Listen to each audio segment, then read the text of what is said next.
우리는 관계부서인 국토부에 영구 임대아파트 주민들의 어려움에 대한 해결책을 물었습니다.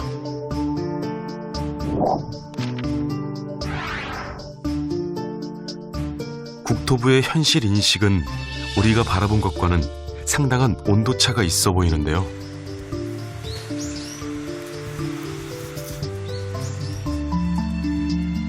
영구 임대아파트가 생긴 지 30여 년, 그 규모가 전국적으로 20만 호에 달합니다. 그만큼 고통받으며 사는 이들도 많다는 얘기일 텐데요. 때문에 전문가들은 이제 영구 임대 아파트에 대해 다시 생각해야 한다고 말합니다. 만약에 영구 임대주택에서 사는 사람이 이제 퇴거를 하거나 뭐 어떤 분이 돌아가시거나 해서 빈집이 생기면 또 거기 들어올 분들을 갖다가 점수대로 이렇게 쭉 이렇게 입주자를 선정을 하게 되는데 아무래도 나이가 많고 장애가 있고 이런 분들, 수급자고 이런 분들이 먼저 들어오게 됩니다. 그러니까 점점 노인 비율이 높아지고 장애인 비율이 높아지는 게 사실입니다. 그래서 임대주택 단지에 가서 그 사시는 주민들 이야기 들어보면 계속해서 이렇게 갈 거냐, 이건 너무 심한 거 아니냐 이런 이야기를 하세요. 그거는 맞는 이야기 같습니다. 이게 왜 우리는 그렇게밖에 못할까 생각해 보니까 우리는 임대주택은 제일 가난한 사람들한테 주기로 이렇게 정책을 짰고 이거는 맞는 거 아니냐라고 해서 계속 추진을 하는데 여기서 지역사회에 대한 고려는 빠졌던 것 같아요.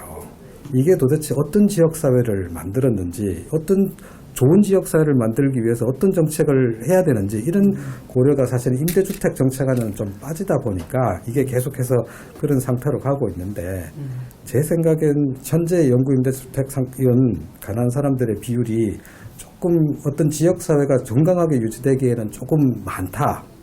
그렇기 때문에 그걸 갖다 적절한 수준으로 조절하는 게 옳다라고 생각이 됩니다. 지어진 지 30년이 된 또 다른 영구 임대 아파트. 요즘 이곳은 건물의 노후화 문제가 심각합니다. 저 지금 깨진 장부 있거든요. 저렇게 이제 높은 데서 떨어진 거예요. 여 위에서도 떨어지고. 가장 큰 문제는 콘크리트의 부식. 아파트 층과 층 사이 외벽은 특히나 더 부식이 심합니다. 얼마 전엔 콘크리트가 차량 위로 떨어지기도 했죠. 창각을 맞거나 아니면 어디 에어컨 실외기에 맞아서 튀어서 사가 맞을 수도 있고 인명 피해로도 이어질 수 있다 이거죠. 저런 부분. 저 이제 사람이 지나가시잖아요, 인도로. 돌 튀어서 맞을 수 있다는 얘기죠. 이제. 그 주민간담회를 오셔가지고 저희 임차인 영구 임대아파트 주민들의 또 다른 고민은 임대료입니다. 기초생활수급자에서 탈락된 일부 주민들의 경우 임대보증금과 월 임대료 부담이 점점 커지고 있습니다. 임대료를 상정을 했는데 20%씩 매년 마지막에 2015년 1,341만 1,000원이죠. 예. 그리고 중개 4단지. 지금 이제 10배. 그러면 나이 먹은 사람들이 소득도 없이 그거를 내려면 벅차다. 그거 16만 8천 원만 내는 게 아니라 관리비까지 포함을 하면 20만 원이 넘는다는 얘기예요. 그러면 자식들한테 조금씩 얻어가지고 내 생활비도 빠듯한데 이것까지 이번에 왕창 오르니까 어떻게 생활이 진짜 힘들어요. 70 넘은 사람들, 70대들 다 그렇게 힘들잖아요. 한시적으로 그 수급자들도 탈락돼도 살 수 있다는 조항을 좀 만들었나 봐요. 그때 신설해서 일반인도 사게 됐는데 이제 너무 올라가니까 일반인도 이제 못 사겠다 이거죠. 특히 이제 독거 세대들이나 노약자분들 이런 분들이 있어서 그런 분들이 이제 고루를 많이 토하죠. 기초생활수급자의 경우 2년 단위로 재계약을 할 때마다 임대료가 5% 정도만 인상됩니다. 하지만 일반으로 전환된 주민들의 임대료 인상률은 연 20%에 달하는데요. 국토부에서는 이 문제에 대해 어떤 입장일까요? 기초생활수급자에서 탈락된 사람들의 경우 영구 임대주택에 계속 살 수 있게 하되 임대료는 그보다 소득이 높은 이들이 사는 국민임대주택을 기준으로 책정하기 때문에 재계약을 할 때마다 20%씩 증액할 수밖에 없다는 입장입니다. 우리나라는 지금 그게 없는데 공공임대주택 거주자가 자기 소득의 몇 % 이상을 임대료나 유틸리티, 주거 그 기본 유지비로 사용하면 안 된다라는 기준들이 정해져 있어요. 미국도 그게 30%. 그러니까 50만 원이면 그 30% 15만 원 이상을 주거비로 사용하면 안 되거든요. 이런 기준이 있는데 우리나라는 지금 현재 그게 없고 그런 기준은 마련될 필요가 있다고 생각이 되죠.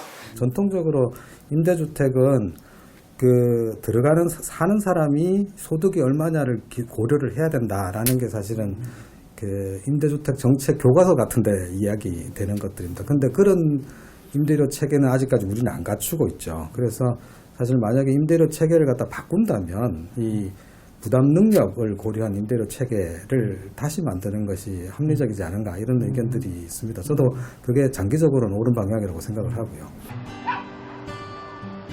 또 전문가들은 공공임대주택 사업의 방향성도 바뀌어야 한다고 주장하고 있는데요.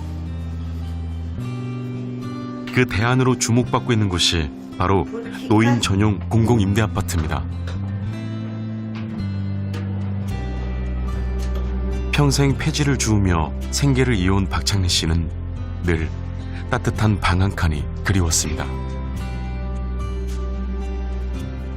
아유, 여기 이 집이 이렇게 낫다고 가라고 그러는데 와서 보니까 세상에 그렇게 좋을 수가 없어. 뭐가 그래갖고 제일 좋았어요? 예? 뭐가 제일 좋았어요? 예? 뭐가 좋으셨어요? 뭐가? 어떤 아이 점이? 집이 좋지. 그런 저기 음악 같은 거 내 살다가 이런 데로 오니까 이게 얼마나 좋은 게야. 초가집에서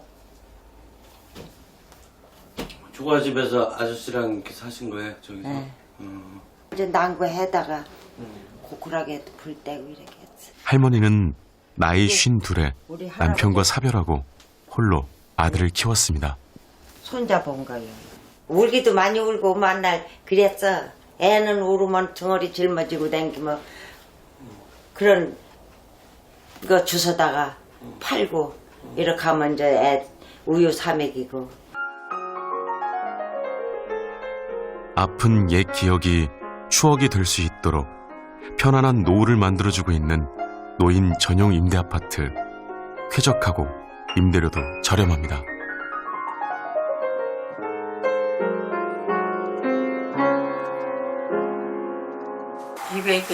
$200 조금 더 넣었고 200도 좀 넣었고요. 월세가 38,000원에서 48,000원 정도를. 네. 아, 그거 내세요? 8,000원 LH에서 내줘요. 아, 내줘요?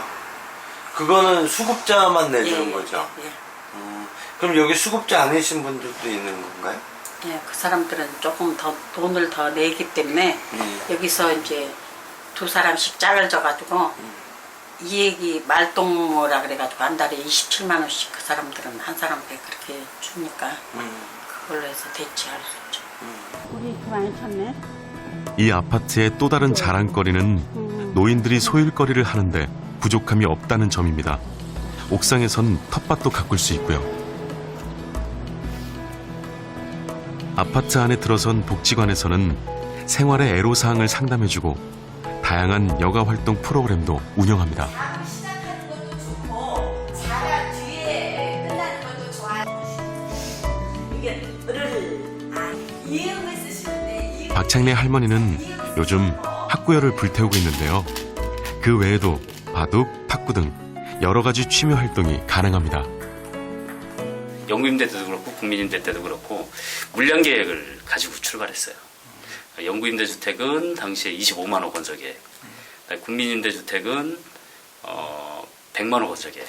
이렇게 이제 물량을 가지고 계획을 추진하다 보니까 사실은 이 주택을 지어서 잘 관리하고 운영하고 임차인들을 행복하게 하고 하는 것보다는 아무래도 이제 건설 공급하는 데 치중이 돼 있었죠. 그래서 뭐 사업을 하는 시행자 지정하는 것부터 또 택지를 개발하는 거, 또 건설에 필요한 재원을 마련하는 거 이런 것들이 다 건설 공급 중심으로 돼 있었다는 거가 어쨌든 장점이자 또 단점이 되고 있다고 생각이 듭니다. 어쨌든 뭐 그런 차원에서는 방향 전환이 좀 필요한 거네요. 그러니까 건물에서 좀 사람 중심으로 이제 이전을 할 시기가 오고 있고 현실적으로 이게 좀 중요한 과제가 되고 있다고 생각됩니다.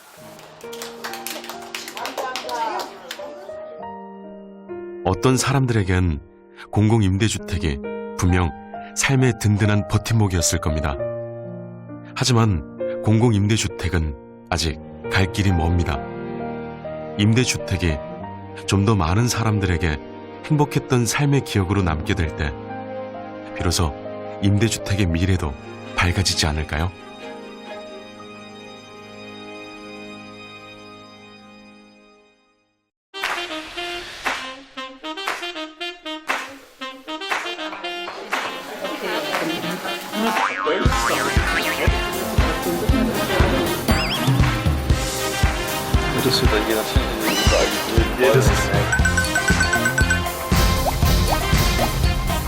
Ich wurde 2014 gewählt, vor 4 Jahren. Also was ich weiß, oder in Tirol, glaube ich, wird es kaum geben, dass da Korruption ist.